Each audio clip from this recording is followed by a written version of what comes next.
More answers are coming to light at the State House about South Carolina's $1.8 billion mystery.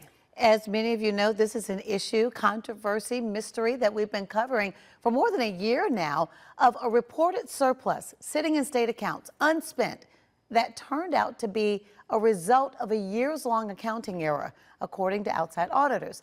Our State House reporter Mary Green brings us the latest chapter in this controversy. The independent auditors who investigated South Carolina's mystery $1.8 billion surplus testified before a Senate subcommittee here in January, shortly after issuing their report that determined that surplus didn't exist.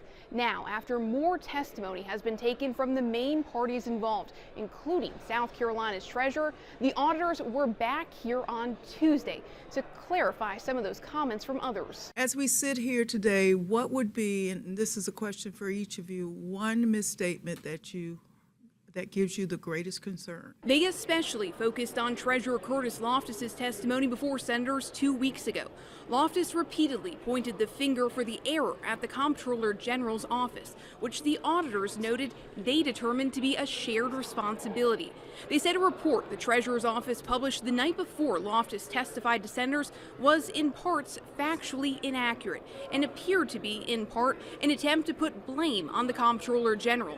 The auditors also took issue with an assertion from the treasurer that he passed their report with flying colors and that they found he, as the state's banker, had properly managed and accounted for the state's cash. I don't think we would be here if everything was properly accounted for. The error was made about a decade ago when the state converted from an old accounting system to a new one. Their audit found the offices of the treasurer, comptroller general, and state auditor all knew about this error for years, but no one told lawmakers about it until late 2022. That's where the rub is with me on the whole thing.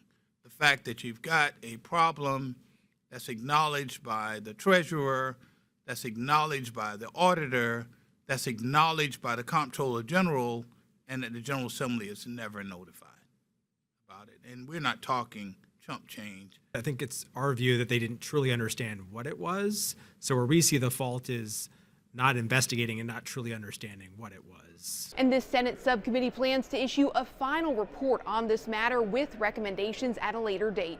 Reporting from the State House, I'm Mary Green. Senator Larry Grooms, the chair of that subcommittee, told reporters after the meeting that that report could come as soon as next week. We'll be right back after a quick break.